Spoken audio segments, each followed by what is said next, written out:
Efesios 6, 18 al 24, entonces. Cuando lo tenga, cuando lo haya encontrado, se pone en pie para que leamos la palabra de nuestro Dios. Dice así: orando en todo tiempo, con toda oración y súplica en el Espíritu, y velando en ello con toda perseverancia y súplica por todos los santos, y por mí, a fin de que al abrir mi boca me sea dada palabra para dar a conocer con denuedo el misterio del Evangelio, por el cual soy embajador en cadenas, que con denuedo hable de él, como debo hablar, para que también vosotros sepáis mis asuntos y lo que hago, y todos os hará saber Tíquico, hermano amado y fiel ministro en el Señor, el cual envía a vosotros para esto mismo, para que sepáis lo tocante a nosotros y que consuele vuestros corazones. Pase a los hermanos y amor con fe, de Dios Padre y del Señor Jesucristo. La gracia sea con todos los que aman a nuestro Señor Jesucristo con amor inalterable. Amén. Tome asiento, hermano amado. Tome asiento y atención en este último sermón que vendría siendo el sermón 10 de la serie de la armadura de Dios, que básicamente concluye el libro de Efesios. Y el título del mensaje de hoy es el ejemplo de Pablo. El título de hoy día es el ejemplo de Pablo. Lo que vamos a ver hoy día tiene mucha relación con lo que vimos la semana pasada. Por eso nosotros partimos desde el versículo 18.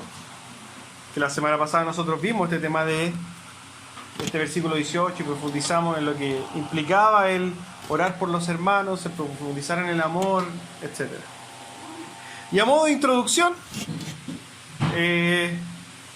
voy a citar, como lo dice en la religión budista, uno de los sutras más profundos del Buda Gautama. Escuche con atención. Esto básicamente son las enseñanzas de Buda, ¿ya? Dice así: ámate a ti mismo, dice Buda. Y entonces él agrega inmediatamente: y observa. Eso es meditación. Es el nombre de Buda para la meditación, pero el primer requisito es que te ames a ti mismo.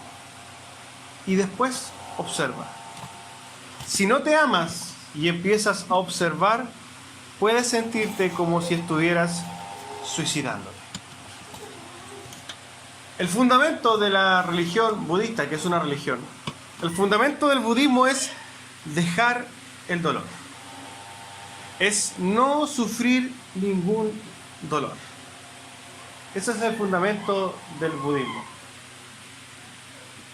Y uno de los sutras, una de las enseñanzas más importantes o más profundas del Buda es: ámate a ti mismo.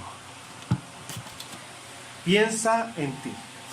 Y fíjense que ustedes saben por qué, van a poder comprender por qué los budistas se van y se apartan. ¿Por qué? Porque en esta necesidad de no sufrir, ellos eliminan toda relación, todo apego que tengan con cualquier cosa. Apegos con la familia, no me importa la familia, despeguemos la familia, despeguémonos de las necesidades, despeguémonos de los bienes materiales, despeguémonos de todo. ¿Para qué? Porque cuando yo no tenga necesidades, entonces yo no voy a sufrir. Esa es la filosofía budista. Y hay mucha gente, lamentablemente hoy día, y nuestra sociedad en sí, está súper y sumamente influenciada por las religiones orientales, sobre todo por el budismo. ¿Qué busca el budismo? El budismo es la manifestación más pura del egocentrismo del humano, del individualismo, del egoísmo.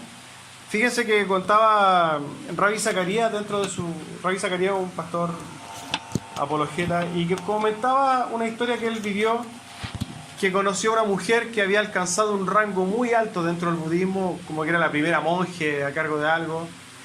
Y él, al conversar con esta mujer, que claramente ella tenía que irse a un monasterio, él le preguntó: oye, pero tú eres casada y tus hijos.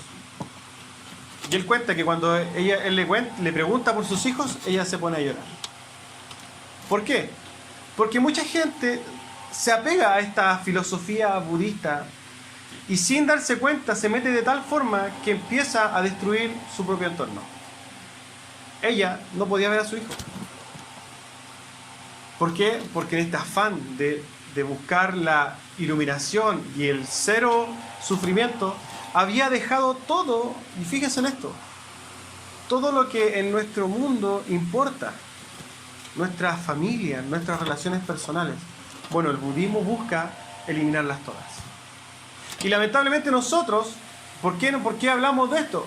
Es porque en la sociedad de hoy día estas religiones orientales han hecho un tremendo daño poniendo este énfasis egoísta en nosotros. Nosotros somos egoístas por naturaleza y más encima alimentados por todas estas filosofías de hombre que buscan que tú pienses en ti. Todo el sistema social en el cual nosotros vivimos apunta a enseñarte que tú debes pensar en ti. Y cuando usted empieza a analizar su vida, se va a dar cuenta que lo primero que piensa siempre es en usted. Yo siempre voy a pensar en mí. Y esto son las huellas, son lamentablemente las cicatrices que nosotros venimos cargando. Pero cuando nosotros nos introducimos al cristianismo, el cristianismo nos enseña algo totalmente diferente. El cristianismo es todo lo contrario del budismo. El cristianismo es: muere a ti mismo, olvídate de ti mismo y empieza a vivir para los demás. Y fíjense que cuando ustedes empiezan a vivir un cristianismo ferviente, un cristianismo entendido, un cristianismo bíblico, mágicamente tus relaciones personales van a empezar a mejorar. Tu matrimonio va a empezar a ser mejor. Tu relación padre-hijo va a ser mejor. Tu relación como hermano va a ser mejor. Tu relación laboral va a ser mejor. ¿Por qué? Porque nosotros, cuando dejamos de pensar en nosotros, vamos a empezar obviamente a pensar en los demás y vamos a empezar a beneficiar a los demás. Ahora, lo maravilloso de esto sería que todos fueran así. Pero nos vamos a encontrar con gente en el mundo que no está ni ahí con pensar como nosotros. Y que por más que usted le dé a esta gente, le dé esfuerzo, le dé sus ganas, sus energías, esas personas no le van a responder. Y ahí su cristianismo va a ser puesto a prueba. Cuando usted diga, bueno, yo he dado todo de mí y no recibo nada, ¿cómo lo voy a tomar? Y usted va a entender a través de eso y va a poder comprender si es que usted está dando a los demás pensando en usted, que es lo que la gran mayoría de las veces pasa, que nosotros ayudamos, nosotros servimos a los demás, pero finalmente lo que estamos haciendo es ayudarnos a nosotros mismos. Lo hacemos para satisfacernos a nosotros mismos. Ustedes no sé si han escuchado el término filantropía o los filántropos. Los filántropos son personas que se supone que aman a la humanidad y no sé, Bill Gates o Mark Zuckerberg hoy día o un montón de hombres con mucho dinero empiezan a dar una cantidad enorme de dinero a ciertas causas humanitarias y ellos son filántropos. Pero fíjense que ellos no lo hacen porque realmente amen a la humanidad. Esta gente no lo hace porque realmente esté preocupada por la condición humana, sino que lo hace por el egoísmo mismo. ¿Por qué? ¿Y por qué lo decimos?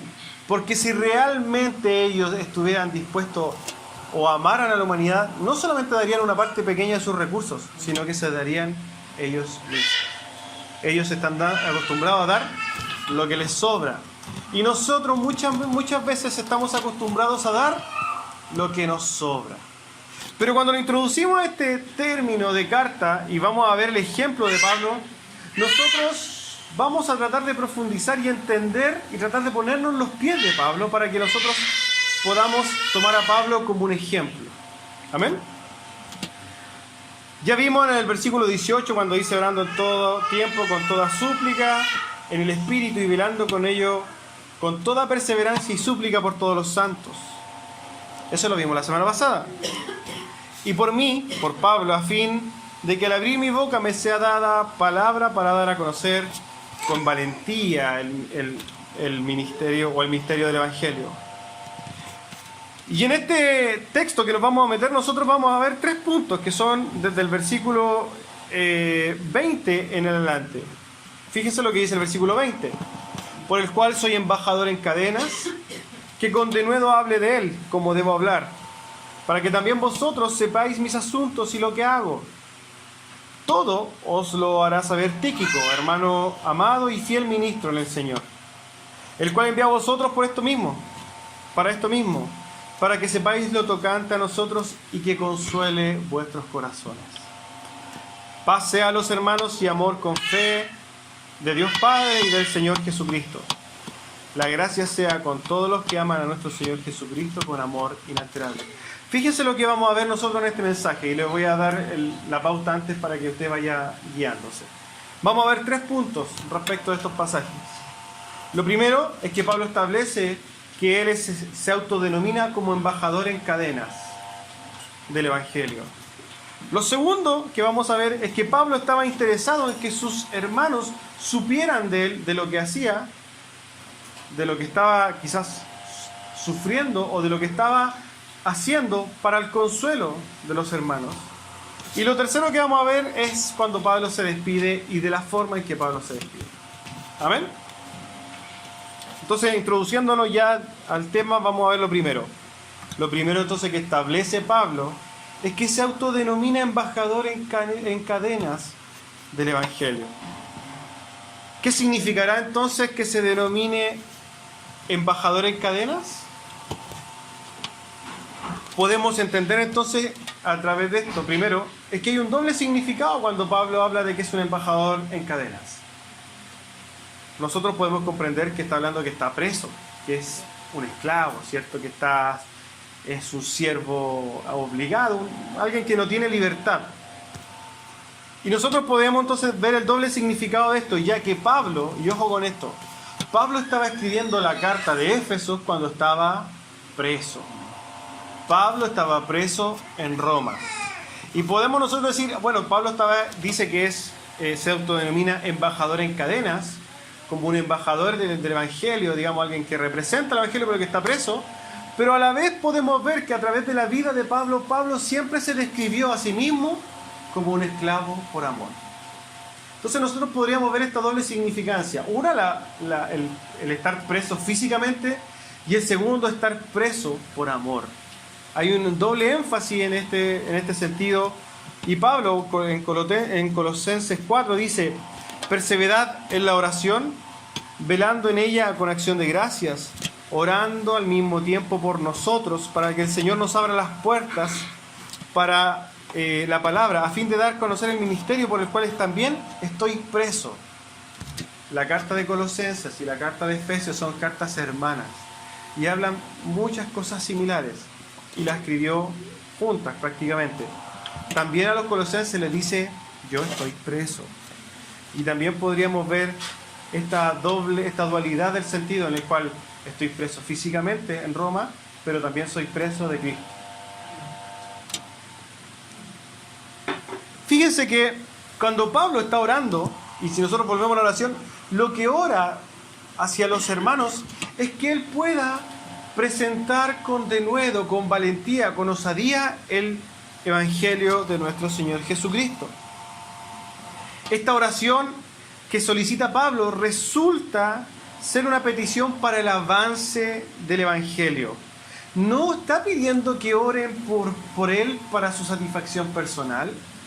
Pablo no está orando para que él sienta gozo en su corazón. Pablo no está orando, no sé, para que él no sienta el poder de la depresión o a ese motivo. Pablo está orando, y fíjense, y cuando nosotros vamos a ir a través de este pasaje, de este último pasaje, y comprendiendo que nosotros tenemos que tomar a Pablo como ejemplo, quiero que se pongan en el puesto de Pablo. Pablo estaba preso. Pablo estaba preso, y aún así estaba pidiendo a la iglesia que ore, no para que él sea librado, no era para que lo sacara de la cárcel. Él estaba totalmente enfocado ¿en qué? En que el Evangelio de nuestro Señor Jesucristo pueda ser presentado con osadía, con valentía. Pablo no pide que lo saquen de la prisión, sino que pide por la iglesia misma, por el Evangelio. Hay una pregunta válida al respecto que nosotros deberíamos hacer si nos ponemos en los pies de Pablo, o tratamos de comprender a Pablo. ¿Dónde estaba su cabeza? ¿Dónde estaba la preocupación principal de Pablo? La preocupación de Pablo era en cuánto rato lo iban a soltar de ahí de la cárcel. ¿Ustedes creen que la preocupación principal de Pablo era, no sé, que si se iba a jubilar? ¿Habrá sido la preocupación constante de Pablo que sus hermanos no le han escrito para saber cómo está? ¿Habrá estado preocupado Pablo por mantener un estatus de vida cómodo? Ojo que todos estos pensamientos que nosotros podemos ver reflejan fielmente el sentimiento egoísta de las personas. ¿Habrá estado pensando Pablo en hacerse un nombre en la historia? ¿Que fuera reconocido por el apóstol Pablo y por eso él hacía las cosas? ¿Habrá estado pensando Pablo en cómo y dónde y cuándo se va a ir de vacaciones? ¿Estaba la cabeza de Pablo pensando en cuándo se jubilaría y cuándo pasaría los últimos años de comodidad? ¿En qué estaba pensando Pablo? Pónganse en los pies de Pablo. Imagínense que ustedes están en una celda romana, que eran unos hoyos que se hacían en la tierra gigantes, donde había un hoyo de 1 metro cuadrado, y donde había un hoyo oscuro, donde había mucha gente, donde la gente orinaba ahí, hacía sus necesidades ahí, era oscuro, no había luz, ¿cierto? Porque era un solo hoyo, y donde la gente las tiraba para abajo. Ahí estaba Pablo. O quizás estaba en alguna otra celda que le habían destinado. Independientemente de las condiciones de la celda, él estaba preso, hermano. Y las sentencias de aquellos tiempos no eran como hoy día, de una justicia, sobre todo en este país, que una justicia, ¿cierto?, donde tú matas a alguien y te hay un 3 añitos y te salís, tú robas algo y bueno, y te hacen un proceso, pero tú te vas al tiro. Pablo no estaba ahí por delincuente, hermano. Pablo estaba ahí por dedicar su vida a la predicación del Evangelio. Pablo no estaba ahí porque estaba toda su vida haciendo cosas que le interesaban y de repente, lo pillaron los carabineros romanos y lo metieron a la cárcel. No. Él fue ahí, él estaba preso porque él no estaba dispuesto a dejar de predicar el Evangelio de Jesucristo. Piensen en esto, hermano. Si nosotros vamos a ver a Pablo como un ejemplo, tenemos que tratar de vivir como vivió Pablo, con un enfoque claro, con una intención que se manifestaba en sus actos. ¿Y cuál era la intención de Pablo? La expansión del reino de Dios, ¿cierto? La predicación del Evangelio, la prosperidad espiritual de la iglesia de Jesucristo. El estado en general de la iglesia era su gran preocupación, defender también a la iglesia de los falsos profetas. Pablo vivió para la gloria de Dios. Cuando usted toma su himnario hoy día, maravilloso himnario, ¿qué dice ahí? Soli Deo Gloria. Y nosotros como iglesia, siendo una iglesia bautista reformada de Santiago, ¿cierto? Y tenemos este nombre, quizá un poco pretencioso de parte nuestra, decir que nosotros vivimos solo para la gloria de Dios. Debería ser un sentir en cada uno de nosotros de vivir solo para la gloria de Dios. Pero cuando nosotros vamos a empezar a ver una radiografía de nuestras vidas, nosotros quizás deberíamos cambiarle el logo a esto y decir solo para mi gloria. Y ahí hay un tremendo problema. Porque si nosotros nos empezamos a ver a nosotros mismos, nos vamos a dar cuenta que vivimos solo para nuestra gloria y no para la gloria de Cristo. Es importante esto, ya que no podemos vivir para la gloria de Dios viviendo al mismo tiempo para nuestra gloria. son mutuamente excluyentes. O vivimos para la gloria de Dios o vivimos para satisfacernos a nosotros mismos. Pero las dos cosas no van de la mano. Mateo 16:24. Entonces Jesús les dijo: si alguno quiere venir en pos de mí, niéguese a sí mismo, tome su cruz y siga. Cuando nosotros hablamos de negarnos a nosotros mismos, hermanos, y esto voy a ser majadero y quizás valiente en herirlo muchas veces, pero es necesario que usted entienda esto. Usted debe morir a usted mismo. Si usted no muere a usted mismo, usted no puede seguir a Cristo. Y si usted me pone en una situación donde yo tengo esto, o vivo para mí y me quedo con mi vida, pero no tengo a Cristo, y por el otro lado digo, muero a mí mismo y sigo a Cristo con todas mis fuerzas, bueno, yo prefiero 100.000 millones de veces morir a mí mismo y tener a Cristo. Porque créame algo, usted no va a morir a sí mismo, usted va a seguir siendo la misma persona igual orgullosa toda su vida. Siempre va a estar pensando en usted, pero al final de su vida, usted está condenado. Usted nunca tuvo a Cristo. Entienda esto, morir a sí mismo. Usted no puede seguir a Cristo si usted no muere a sí mismo. Si usted vive ensimismado, pensando en usted mismo, usted es muy probable que no tenga a Cristo. Y si usted no quiere dejar de vivir pensando en sí mismo, usted no va a alcanzar a Cristo. El tema es este: o vive para usted o vive para Cristo, pero no para las dos. Si nosotros tomamos a Pablo tenía, y nosotros el día viernes hicimos este tema de la certeza de salvación y estudiamos esto. ¿Ustedes creen que Pablo dudaba de su salvación? ¿No es cierto? Pero en él habían frutos sólidos, hermanos. Él vivía para la gloria de Dios. Analicémonos nosotros mismos. ¿Para qué vive usted? Usted puede vivir para tener una familia próspera, para que sus hijos sean estudiantes universitarios, para tener un buen pasar. Usted puede tener, no sé, una vida amorosa, fructífera. Usted está pensando en tener el auto, el último modelo del auto, quiere tener una casa más grande. Puede pensar en un montón de tonteras, hermano.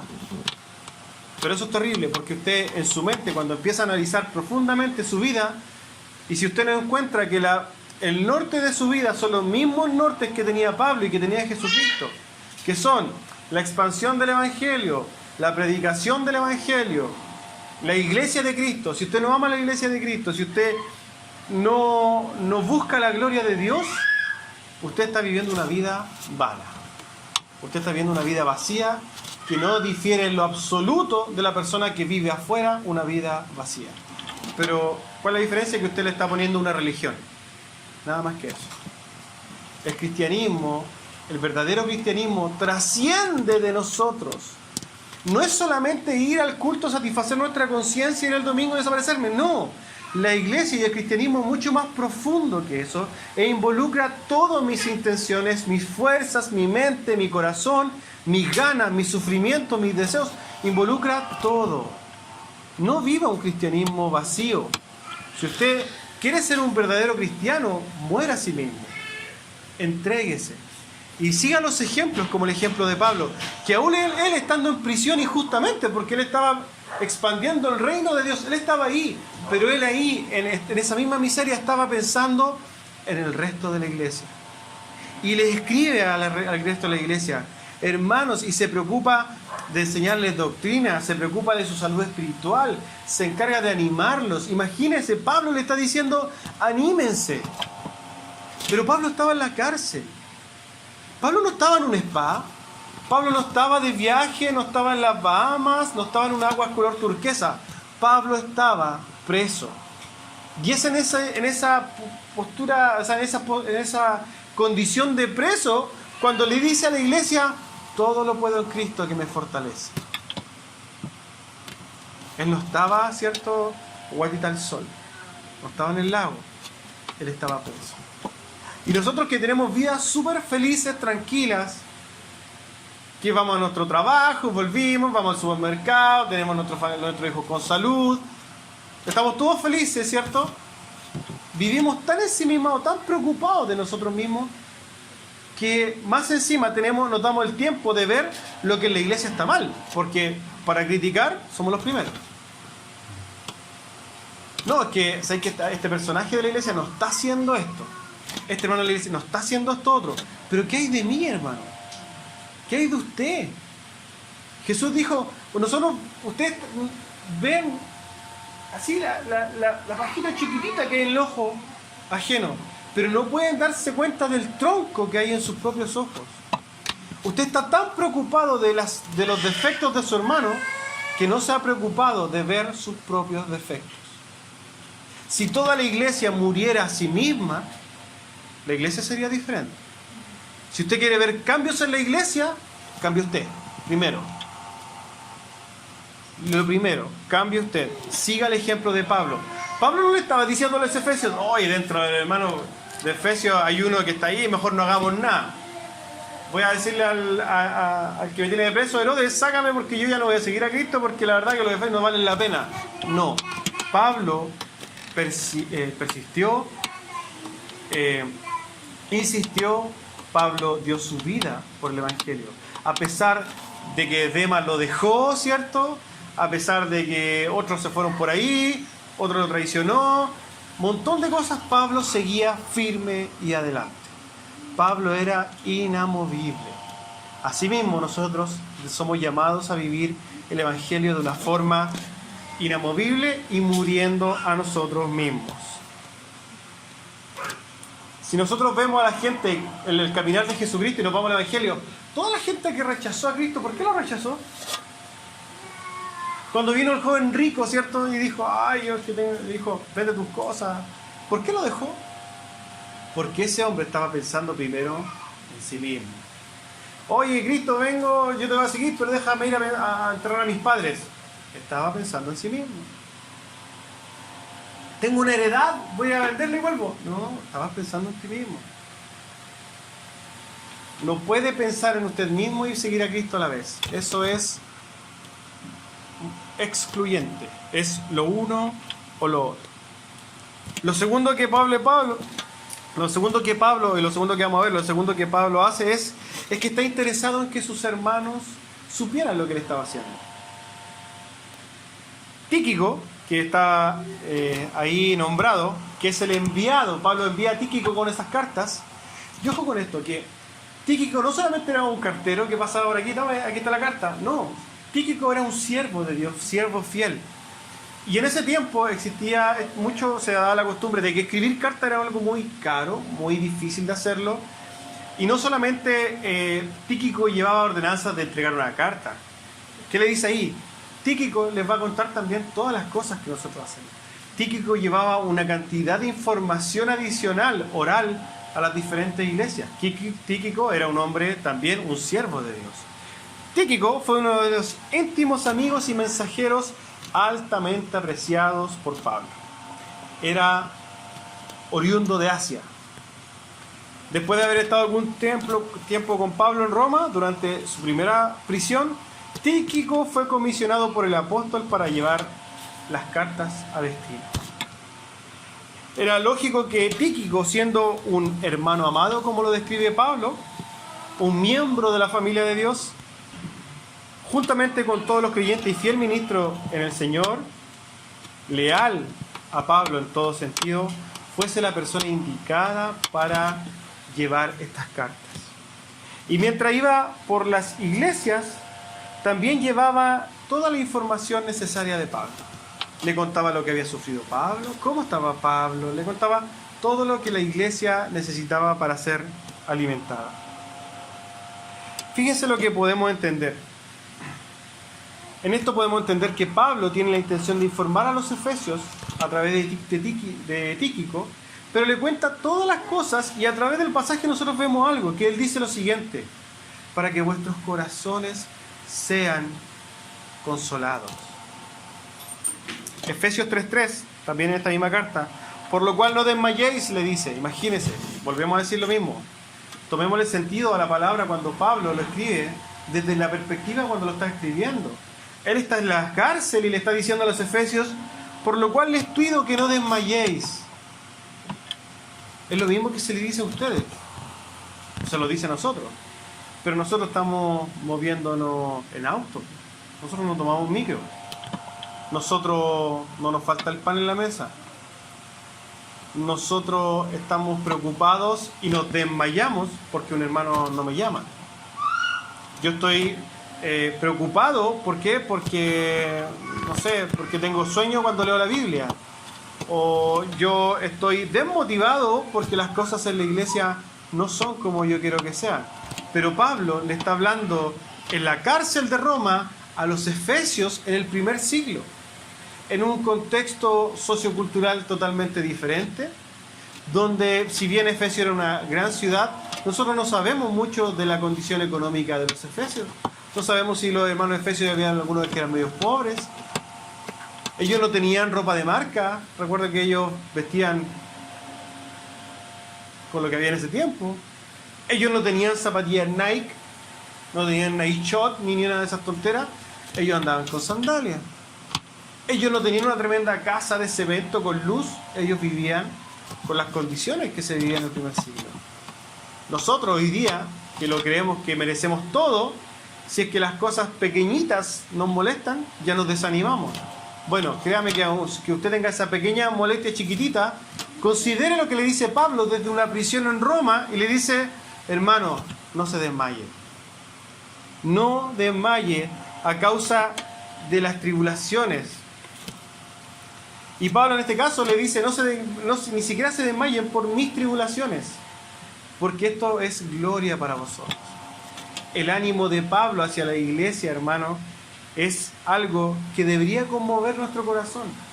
Porque cuando usted esté mal, cuando usted esté en un proceso súper difícil, cuando tenga un dolor tremendo, ojalá que piense como Pablo y usted esté preocupado más de levantar a la iglesia que de satisfacer sus propios problemas.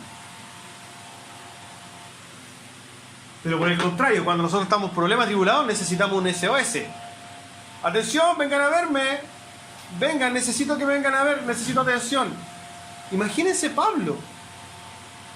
Si Pablo estaba preso, hermano, y usted ve a Pablo diciendo: oiga, no les voy a escribir más cartas porque la verdad que no me han venido a ver, no han abogado, no han hablado ni con Herodes, no quieren hablar con el fiscal, ¿por qué no me quieren sacar? Ya, no escribo más cartas.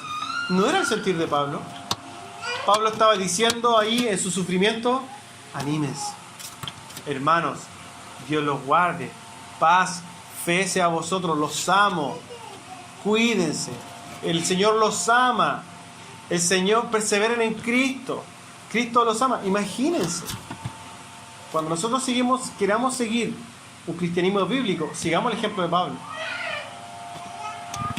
2 Corintios. Si nosotros vemos cómo nuestro testimonio y el testimonio de nuestros hermanos, así como el de Pablo, trae consuelo a los demás, podríamos irnos a 2 Corintios, donde dice Pablo mismo: bendito sea el Dios y Padre de nuestro Señor Jesucristo, el Padre de misericordia y de Dios de toda consolación, el cual nos consuela en nuestras tribulaciones, para que nosotros también podamos consolar a los que están en cualquier tribulación, por medio de la consolación que nosotros mismos hemos recibido de Dios. Una forma de consolarnos, de animarnos, es a través de nuestras propias tribulaciones. Contar los testimonios nuestros de la fidelidad de Dios, de cómo Dios nos rescató, de cómo Dios nos ha mantenido firmes a pesar de las dificultades, debe traer ánimo y consuelo a los demás hermanos que están en tribulación.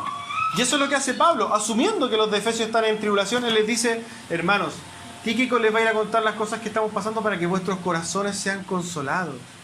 Imagínense y pónganse en el lugar nuevamente de Pablo. Tal preocupación, tal amor por la iglesia, que estando en una condición terrible, él está preocupado de los hermanos que están al otro lado del mundo conocido. Pablo, entendiendo esto del testimonio, y ojo que el testimonio no es predicación del Evangelio. Usted no le vaya a contar sus testimonios a la gente del mundo. A la gente del mundo predique el Evangelio. A la iglesia cuéntele su testimonio. Y esa iglesia va a ser levantada, animada y consolada. Pero la gente no necesita su testimonio, la gente necesita la predicación del Evangelio de Jesucristo. Pablo, entendiendo entonces esto del testimonio, es que envía a Tíquico para que les cuenten las cosas que Pablo ha hecho y las cosas que está padeciendo. Si nosotros vemos esto, ¿cierto? Este tema del testimonio, es importante esto. Cuando vea la obra de Dios en su vida, compártala con su hermano. Y eso va a ser de ánimo y consuelo a su hermano. Oye, es que no tengo nada que hablar con mi hermano. Sí, tiene algo que hablar. Hermano, ¿sabes qué? Yo sé que estás mal, pero fíjate que yo en un momento también estuve igual que tú, pero vi la mano de Dios que me levantó y hoy día me restauró, y eso va a servir de consuelo para su hermano. Como último punto, Pablo se despide de sus hermanos. Y quiero que tome énfasis hoy día en la forma tierna en que Pablo se despide de sus hermanos. No debemos recordar nunca, hermano, que Pablo está escribiendo de una cárcel, preso. Es importante recalcar la calidad de cristiano que es Pablo, el amor a la iglesia que Pablo tiene, la despreocupación por sí mismo y a la vez la tremenda preocupación por la iglesia.